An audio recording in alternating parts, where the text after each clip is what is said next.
السلام علیکم ورحمۃ اللہ وبرکاتہ۔ محترم سامعین و ناظرین، پچھلے کئی دنوں سے بہت سارے احباب نے یہ دریافت کیا کہ نماز عید کو ہم کس طرح سے ادا کریں۔ کیا ہمیں نماز عید ادا کرنا ہے یا پھر نماز عید ہم پر معاف ہے، یا پھر نماز عید کے بدلے میں ہمیں 2 رکعت نفل اپنے اپنے گھروں میں پڑھنا ہے۔ اس طرح کے سوالات پچھلے چند دنوں سے ہو رہے تھے، جس کے سلسلے میں ہم سب دارالعلوم دیوبند کے فتوے کا انتظار کر رہے تھے۔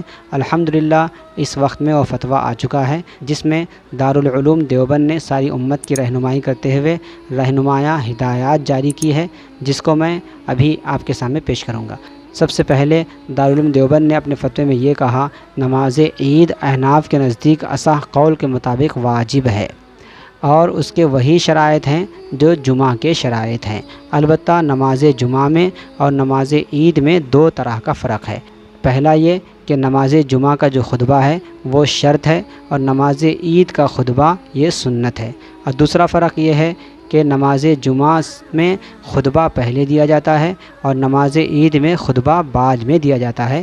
یہ 2 طرح کے صرف فرق ہیں، اس کے علاوہ تمام شرائط جو جمعہ کے ہیں وہی عیدین کے بھی ہیں۔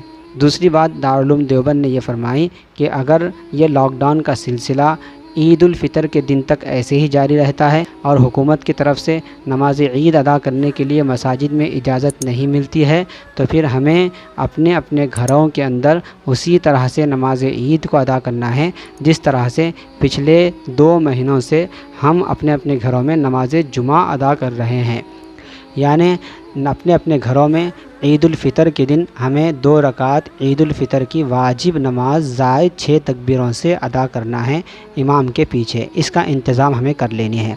البتہ اگر کسی کے پاس یہ شکل نہیں بنتی ہے نماز عید کو ادا کرنے کی، تو انہیں پریشان ہونے کی ضرورت نہیں ہے۔ ان کے تعلق سے بھی دارالعلوم دیوبند نے یہ واضح کر دیا کہ ان پر سے عید کی نماز معاف ہو جائے گی۔ البتہ ان کے لیے بہتر یہ ہے کہ وہ نماز عید کے بدلے میں 2 یا 4 رکعت چاشت کی نیت سے اپنے اپنے گھروں میں نماز انفرادی طور پر ادا کر لیں۔ ان پر سے نماز عید ساقط ہے، اس کا کوئی گناہ ان پر نہیں ہوگا۔